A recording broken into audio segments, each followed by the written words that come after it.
we doing today, guys? So, I realized something the other day. I post a lot of stuff about tinkering with stuff and working on stuff, and I don't ever actually go over what we're building.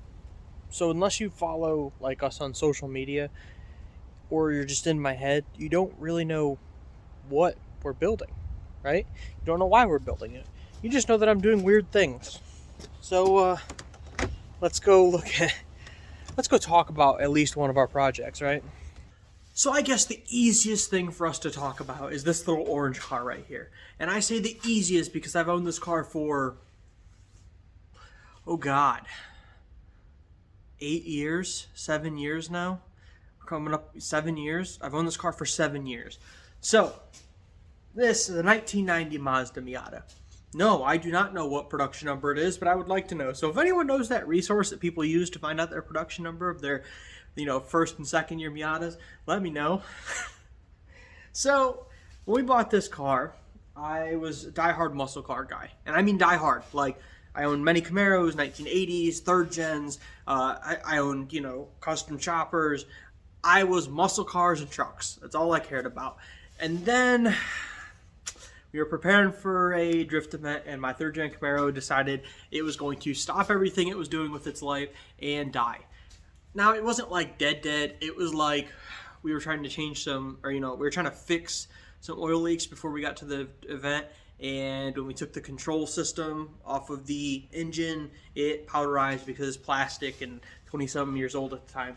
So it's dead, right? So a buddy of mine says, hop in my Miata. And I'm not an import guy. Really, I had owned things like Infinities, and I actually had lived in Japan for 6 months.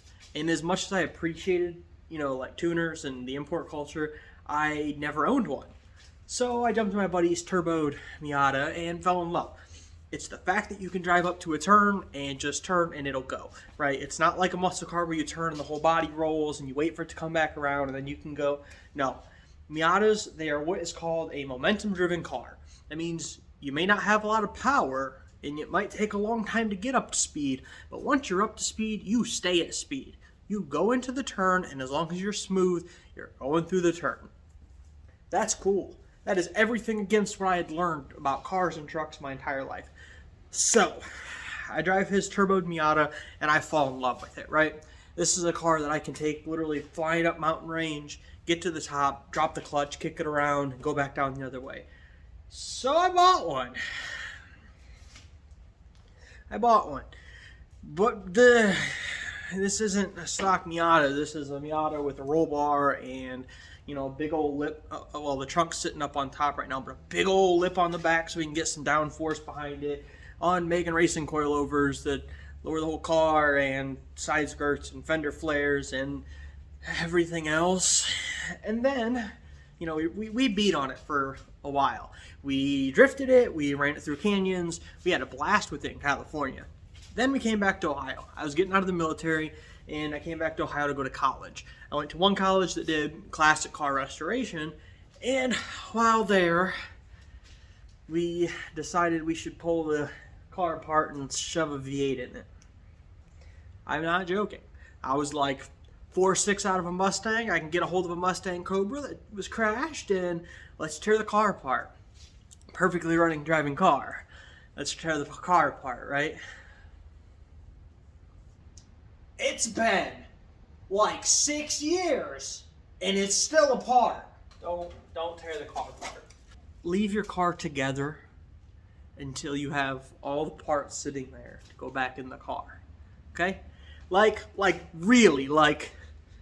build your engine, have it sitting there with an understanding of what needs to change for the engine to go in a car, and then tear your car apart. So I didn't do that. We rented a big storage unit, a giant storage unit. A lot of race teams, work out of these storage units in East Ohio, and tore the Miata all the way apart. Then we pulled in the Mustang behind it and started cutting the engine out of it. And you know what happens when you start tearing a car apart? Well, now that the engine's out, we might as well clean up the engine bay. Now that all the wiring needs to come out, we might as well pull out the carpet, and actually we can't even run carpet for half the series, so let's just pull the carpet out. And we might as well paint the inside too while we're at it, make it a really nice blue color. And then while we're at it, we might as well cut all the glass out of the doors, because we don't need that to go race car. That weighs a lot, right? Let's just get rid of all the glass. We really only have one set of matching tires and a bunch of spares, so while we're at it, let's get rid of those and make sure we buy, like a set of 6 or 8, so when we go to the track, we can, match and all the offsets the same and all that good stuff. Well, we might as well take the dash out too, right? Take the dash out, we'll cage all that in and put it back in later, right? So, pull the Miata engine out, and I sell it within like a day. I sell the engine.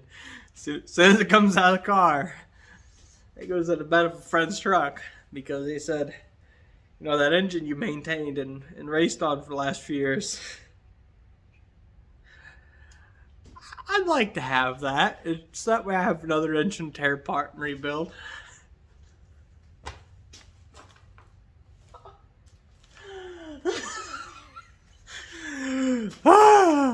So what's that leave us with? No engine in the car. No engine for the car. Nothing in the car. And we're going to put a V8 in it. So we take measurements. And the top of the 4.6 doesn't clear the rails. Space frame car, the frame's built into the car. Top of the engine doesn't clear the frame. So you got to drop it from the top, and the bottom of the engine doesn't clear the frame.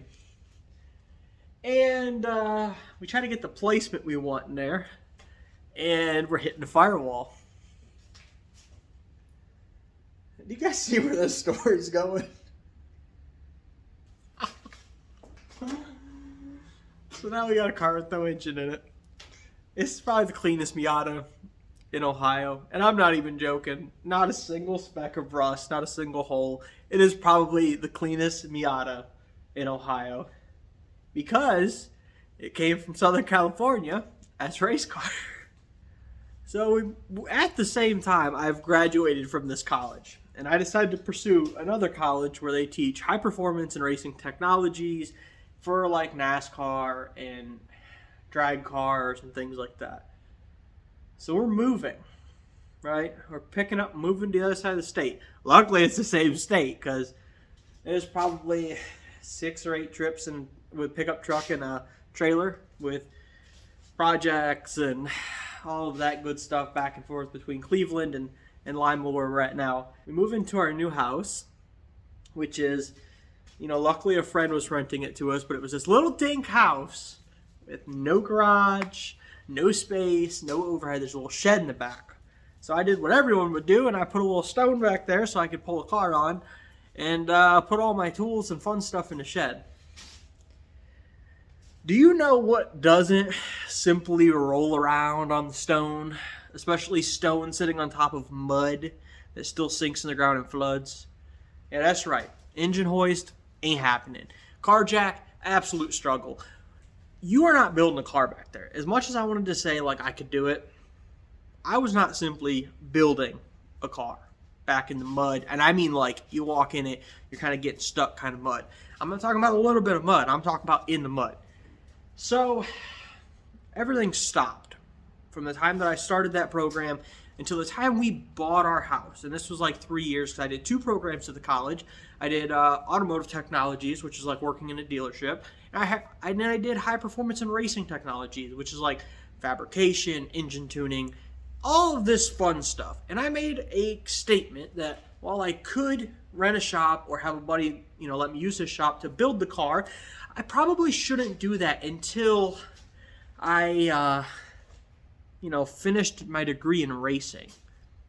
Don't build a race car until you finish your degree in racing. That makes sense, right? So then we decided to buy a house in the area.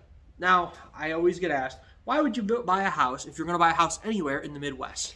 I am at the crossroads of like a bunch of highways. And by that, I mean I can make it to like 5 major cities in like an hour and a half. And then within like 4 hours, I can make it to like Indianapolis, Detroit, Chicago, Cleveland. I mean, I can be all over the place because of the highways that I'm next to. I mean, I literally can like leave here and in like 2 minutes be on a highway that leads straight to Fort Wayne, Indiana. In like the same highway going the opposite direction goes through Dayton, Cincinnati, and then you take a right and you go to Indianapolis. I love that. I mean, I don't know if you guys realize it, but like I grew up out in the marshes, like against the lake. Like we're a hunter-trapper kind of society. And man, it is like 30 minutes to get to a grocery store. So the fact that this like closest Walmart is like, just in town, and in 30 minutes I can be like to a lot of towns because of the highway is awesome. I encourage it. If you're gonna move anywhere, move to like the Midwest, because when I lived in California, an hour and a half drive got me like 2 towns over, and I could be sitting in traffic, and it's taken me like 4 hours to get just out of San Francisco because of the highway traffic, and in 4 hours I can be like anywhere.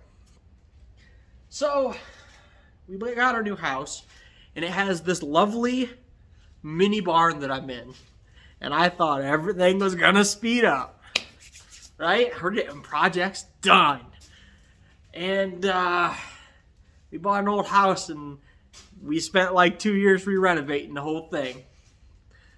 Yeah, and nothing got done.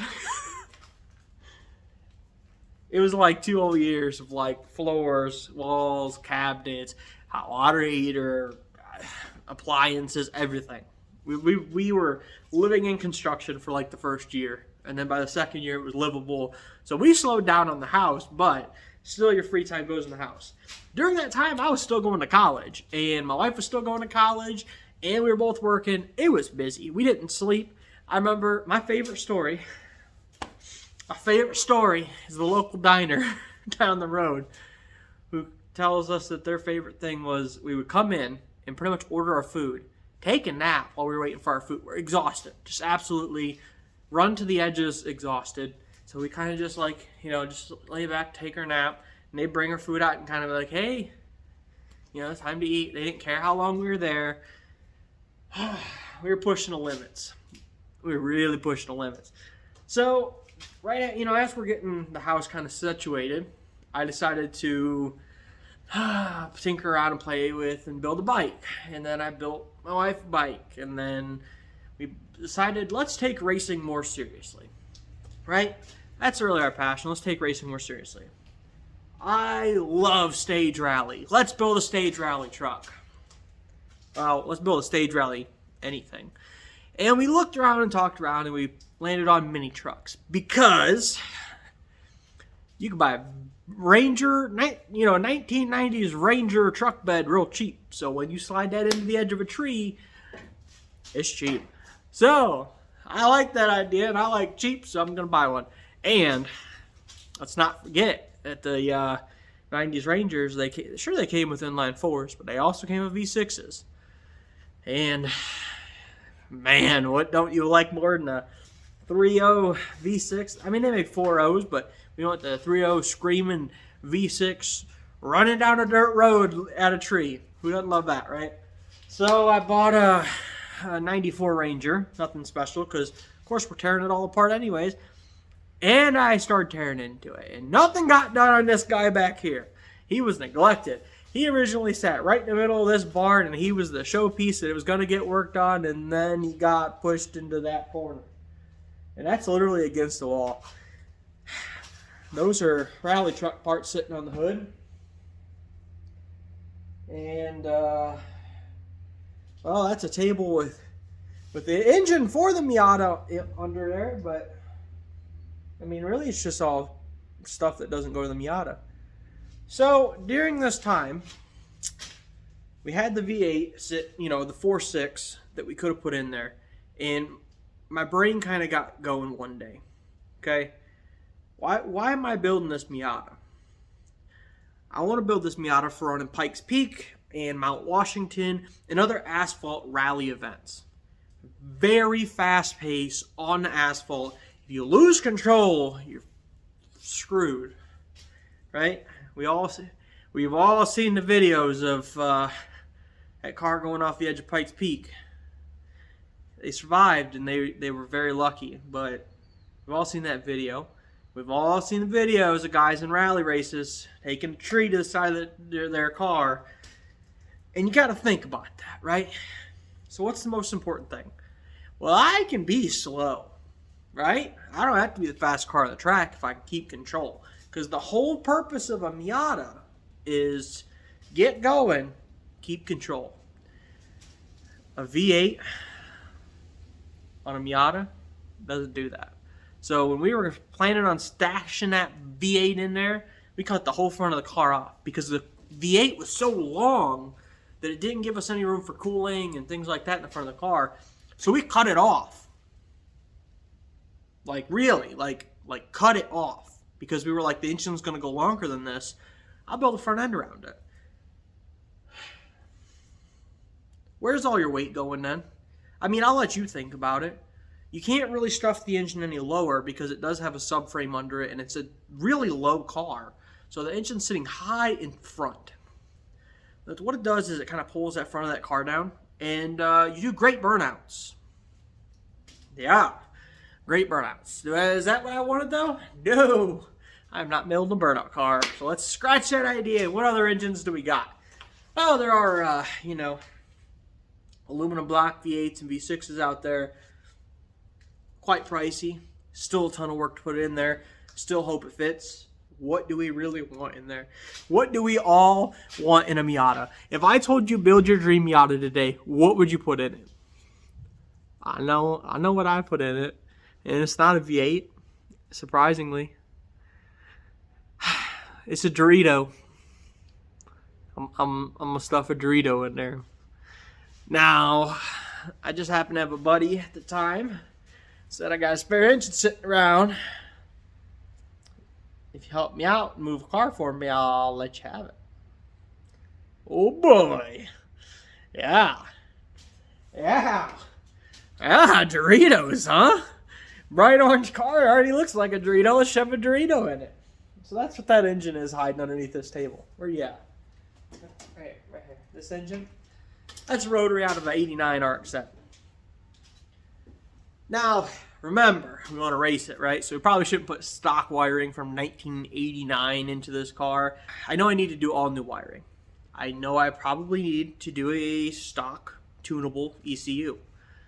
And I know that I have to do some adjustments to the subframe or mounting. That way we can mount it. I actually thought about not mounting it to the subframe. I think I'm going to build engine mounts from the side. Let the subframe be its own thing. Maybe. I don't know yet. But rotaries are a mid-front engine. That's not a term you hear a lot. So mid-engine just simply means it's between the front and rear axle. We have a car. The front and rear axle. The front and rear axles. Mid-engine is anywhere in here. You could have a rear engine car. You could have a mid-rear engine car, which is most people just refer to as a mid-engine car. But you can also have a mid-front engine car if the crank is behind the front axle. Why is this an advantage? All that weight is between those two wheels, which means it's distributed fairly equally. A Miata from the factory comes with a 50-50 split at about 2,100 pounds. By the time we rip all the carpet out and then do a bunch of other dumb stuff, we take away some weight, we add some weight, you're around 2,000 to 2,100 pounds. With the Miata engine in there, it's a little bit up and forward. A little bit. Not much. But you're still at that 50-50 weight distribution. My theory, and I say my theory because I don't have the car built yet, but my theory is that by the time we put in a mid-front engine, right in here, back against that firewall, which we trimmed the firewall because of the V8. We trimmed the firewall, we trimmed the edges of the frame, so we actually have a ton of room in there. But I'm thinking if I can put that weight in there back and kind of dropped a little bit and line it up with the stock transmission mounts. So think where that transmission usually ends, which is, right at the firewall of Miata. I can use the stock rear diff, which is a limited slip diff. It's a viscous limited slip diff, so it is using liquid, and I can use a stock transmission or the RX-7 transmission, which is almost identical with different gear ratios in it. Gives me control though. I have control over gear ratios.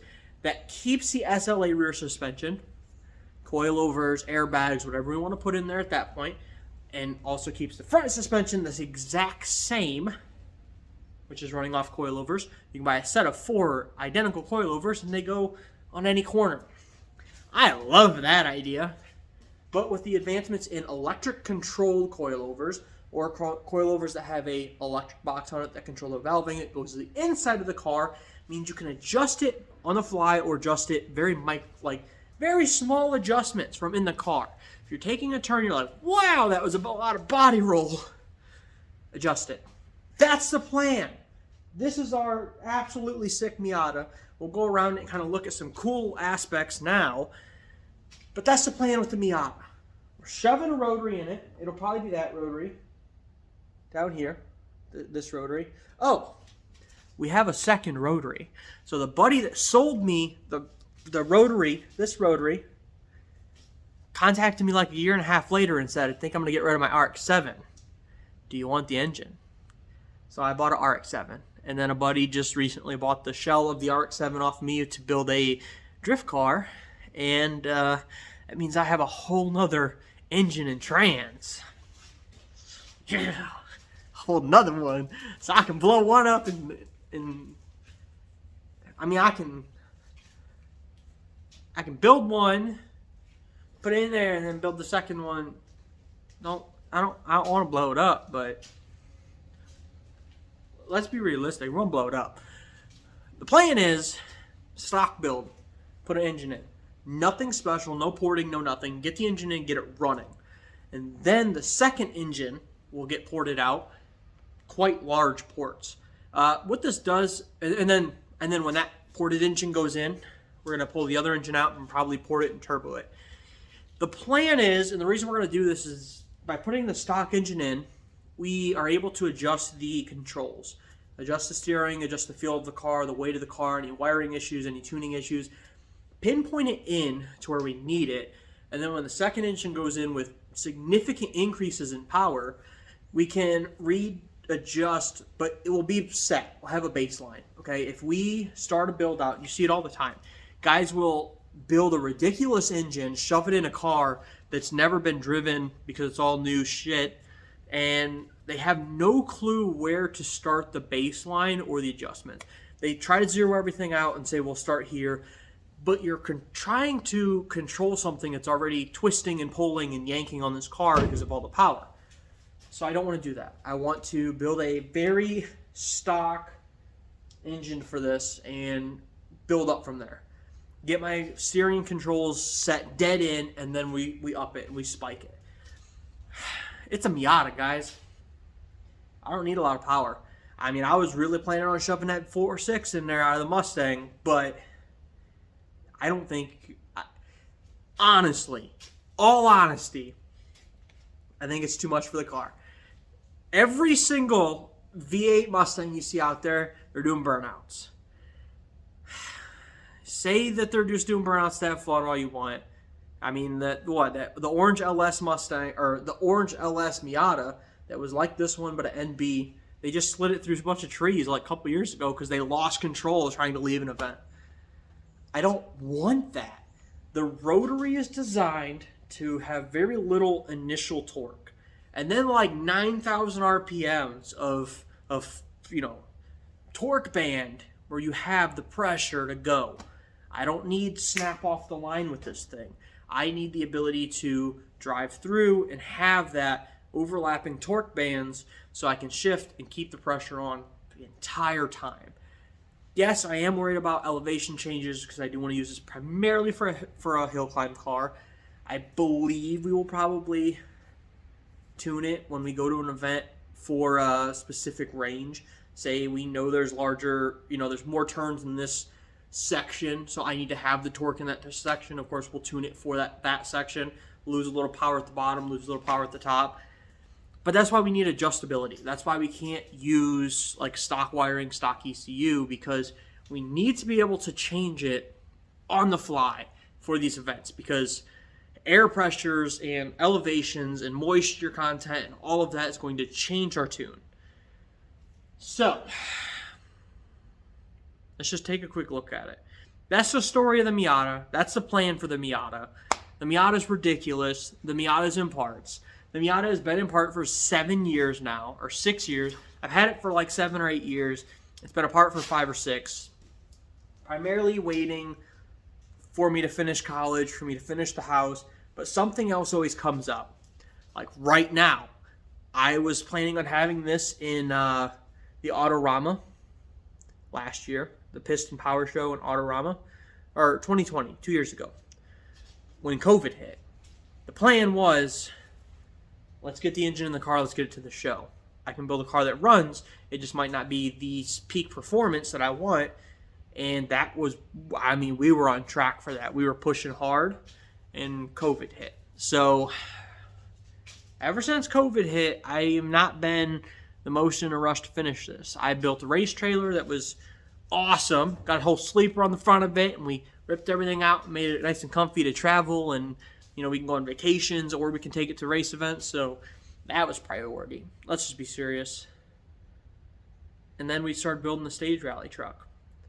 Which, well, you're sitting on top of the stage rally truck. Let's look at it quick. How's the stage rally truck going? Well, there's the cab sitting on the ground with absolutely nothing in it.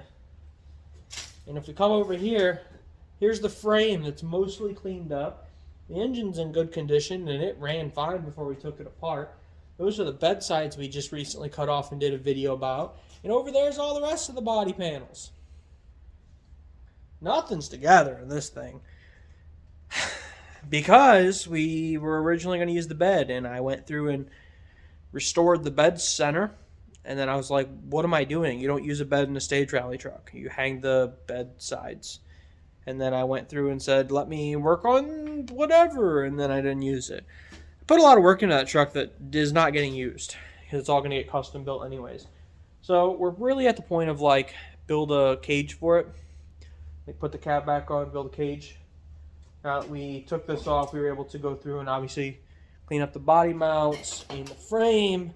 Even though that doesn't matter because the cage gets welded through the body to the frame. So the body mounts can all leave and this will get solid mounted to that. So the Miata's been put on hold because of the stage rally truck. That's not together. So guess what's going to get built first? I don't know. Now, like since like the last like 6 months, I decided to finish my Chrysler 300 show car. So everything's got put on hold because I've been cutting hoods and some sketchy stuff.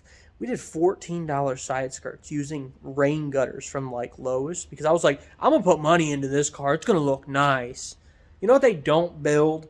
Or you know what they don't make? They don't make parts for a Chrysler 300 to be slammed on the ground and Japanese VIP styled out. So all that's been done with some sketchy ways. So let's look here quick. We have, nope, that's for the stage rally truck. Almost lied to you. There's a transmission for the rally truck. Spent a lot of time in restoring that, rebuilding the whole thing, painting the casing for something that no one's ever going to see because it's under the truck. There's our second rotary that just came out of that RX-7 before we sent that off. We go over here. We have the initial rotary that we picked up. Still has the intake and everything on it. It's in good condition. Over here's the transmission, drive shaft. All of that will get rebuilt. There should be another transmission around here somewhere. Nope. I sent it off with the RX-7. Because I told my buddy that if he wanted to send the transmission back, I would give him a discount on that end. So I do need to get the RX-7, the transmission back out of the RX-7. The rear end we're going to use in this is going to be the stock rear end. It's still under the car. As you can see, the rear tires are even still bolted up. Everything back here is simple, kind of. So, you know, still more rotary parts hiding in here, and more rotary parts hiding up here on the shelf. Here's that trunk lid. It's heavy, and I kind of played back and forth on this idea. I kind of like the idea that there's weight way back here over top of the rear tires. I'm okay with it. I might do rear mounted cooling. I don't know yet. I don't know because, well, this trunk space kind of sucks. It's very shallow. It's very small. We have this radiator originally in the car, and I tried to put it in there, and it doesn't really fit like I want it to. So I don't know. They do run rear-mounted battery boxes. We just designed a battery box for this. We just worked with a fab shop at designing a custom steel bolt-down battery box with this solid mount for drifting and stuff like that. Miatas are terrible for the stock battery box coming loose, and you get the what's called like the battery ding in your rear passenger fender. Let's see if we can see mine. I must have cleaned mine up. Anyways, they all get this ding right in here. Oh, there it is. Battery ding. Where the battery hits on the inside. Every one of them that you race gets that same ding. Here you can see our front bumper. We do have added intake right in the center. Pull some more air right through the radiator. Other than that, it's a stock front bumper. I believe in building cars out of stock parts. I have a bunch of like fabbed, like from different companies, parts for Miatas upstairs that we don't use because I like a drift car, right? Like I slide this into somebody else, which I have, which is why our flares are broken and stuff like that. I'm using like eBay, Amazon flares, and you know, like we had issues with the door on that side. I'm gonna pick up a stock door. You know, this is all beat up. You can see it's scratched. It was hit here on the corner. You know, all through here's busted up. That side's busted up. It happens. I mean, that's racing. So I didn't want to buy a bunch of aftermarket stuff that I have to replace with high-dollar aftermarket stuff. Same thing with our rally truck. You know, we were looking at getting stage rally rear fender or front and rear fenders for that.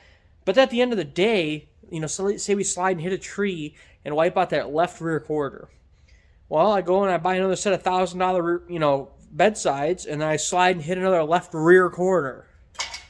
Yeah, it adds up real quick. So I'm going with stock quarters, stock bedsides, stock quarters, and then gonna just throw on some cheap Amazon flares. Let me hit stuff. I don't care. So you can see in here, that door is completely hollowed out. Do not do that unless you're gonna cage your car.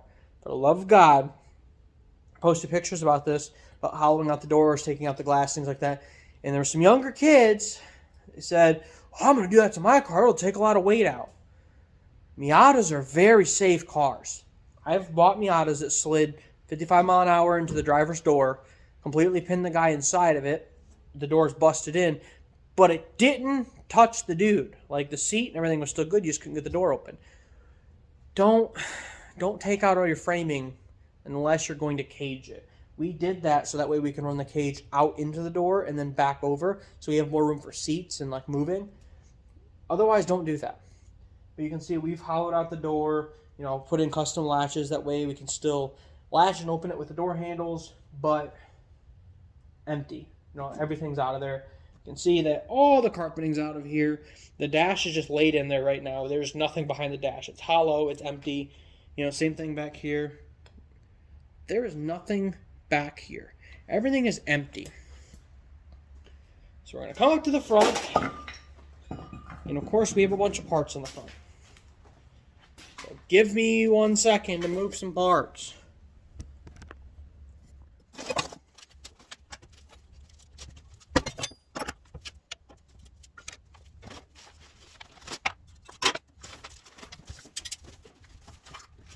Alright, again, you know, we use stock parts because they're going to get beat up, like this big old dent in the hood. It'll all get body worked out when this car gets set up for repaint. Picked you up too early. Picked you up way too early. The hood's not attached to anything.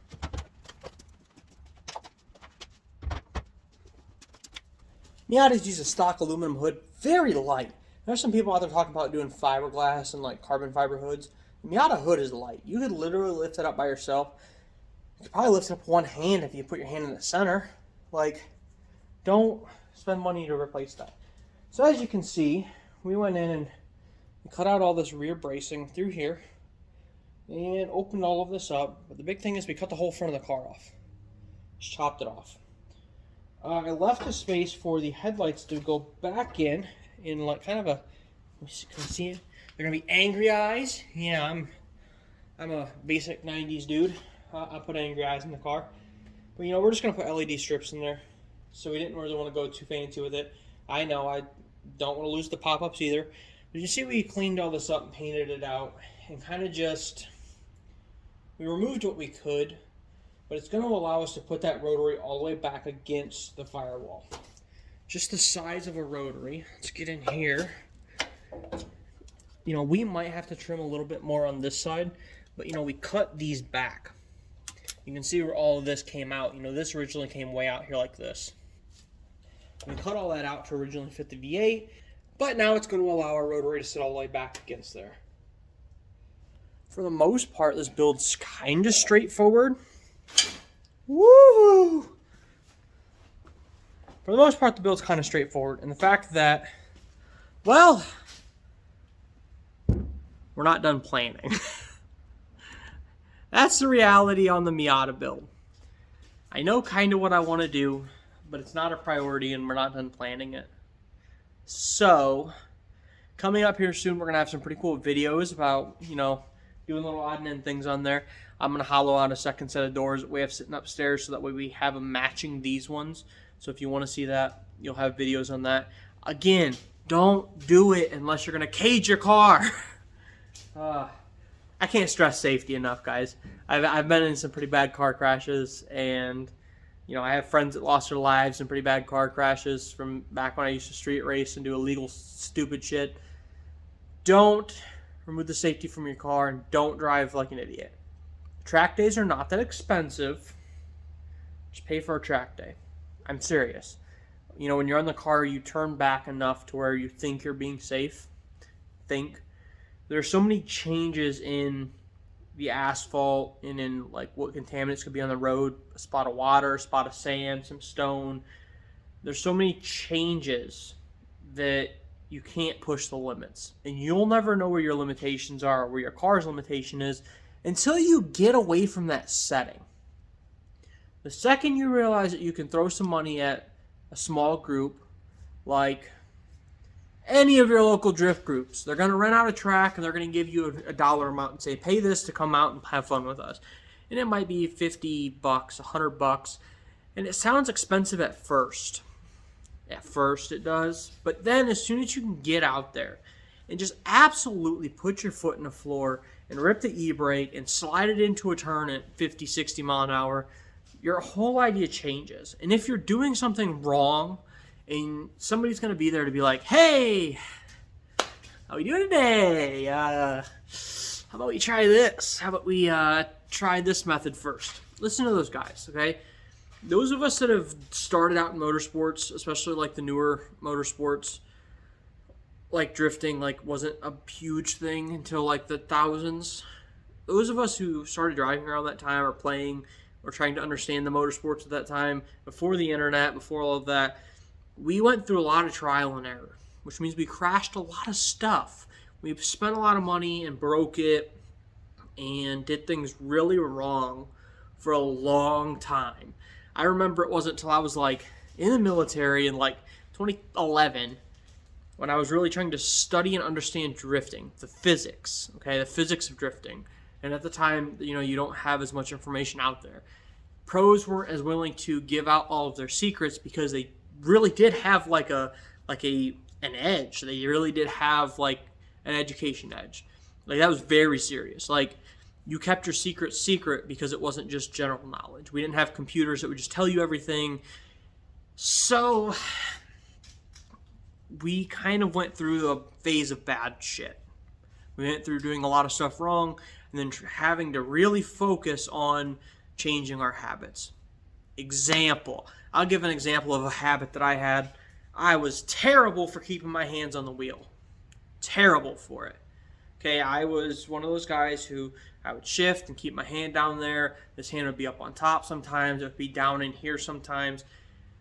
For standard driving, yes, it's not encouraged, but you can't get out of those habits when you get into a race car. You're playing off of what your brain tells your brain to do. So instead of having my hands on the wheels and shifting and coming back up, so I had control through turns and drifting and all of these things, I would leave my hand down there. You just don't have the control. Like, you don't have that other hand up there for sliding and grabbing it and flicking it. You just don't have it. Okay, so I went through a whole phase of my life where I was like, well, now every time I get into a daily driven car that's a manual transmission or not, I'm going to put my hands on the steering wheel where they need to be, so that way the next time I go to the track, I shift and put my hands back up on the steering wheel. And it worked, but it took me like a long time of consciously saying, hey, you're not paying attention, do it again. Put your hands up there, stop messing around. Now I can put my hands up on the steering wheel all the time when I drive, and you watch me drive like this all the time. I can't help it, but it's good, because when I start getting on the track, my brain's doing so many other things, like thinking about the wall I don't want to hit. My body will naturally grab the steering wheel correctly. So we're going to give you weird advice when you're first starting out. It's going to sound weird. Do it. Just try it. Try it out.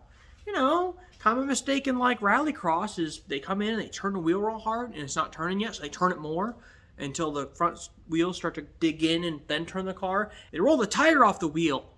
You see it all the time. You go to like a newbie come out and have fun event, and they just keep rolling the tire off the wheel. It's because you're just digging in. We're going to tell you to slow down, and slowing down will go faster because you'll have traction. And in your brain, you're like, but I feel faster when I just send it in the turn. When I come in there hot, I feel fast. We're going to say, yeah, but fast, like 2.5 laps before that tire comes off, and you're not really fast. So just listen. Have fun. I don't know why I'm ranting. I do this all the time. I think I have so much to say, so much built up anger. Not anger. It's not anger. You go on social media right now, there's a lot of young kids that just physically haven't done that want to tell people to do. Like the whole LS swap community. You know that community? Yeah, you know the community. You know exactly what I'm talking about. All the ones that are like, you should swap it, right? I have a 1960 Fairlane with an inline six. You should swap it. It would have enough power. You know those guys? Forget the fact that I'm slamming it and it's never going to go over 55. Forget that fact. I need a V8 in there. Those guys never put a V8 in a car in a day in their life. Those guys have never swapped or had to pay out of pocket to swap a car. Because it is thousands and thousands and thousands of dollars to swap a car. Even if you go to the junkyard and you buy a $500 engine, like all these guys think, I'm going to buy a $500 engine from the junkyard and put it right in there. Yeah, you're also going to pay for transmission mounts and adapters and rewire the whole car and a different ECU and a different rear end if your rear end can't take it, and custom drive shafts. And you see how this list goes on and on. Anyone who's going to tell you can swap a car for $500 either did some sketchy ass shit that just barely runs, or they didn't do it. So I have a lot of built up anger over the stupidity. I've watched the rise and fall of the car community, watched the rise and fall of the car industry,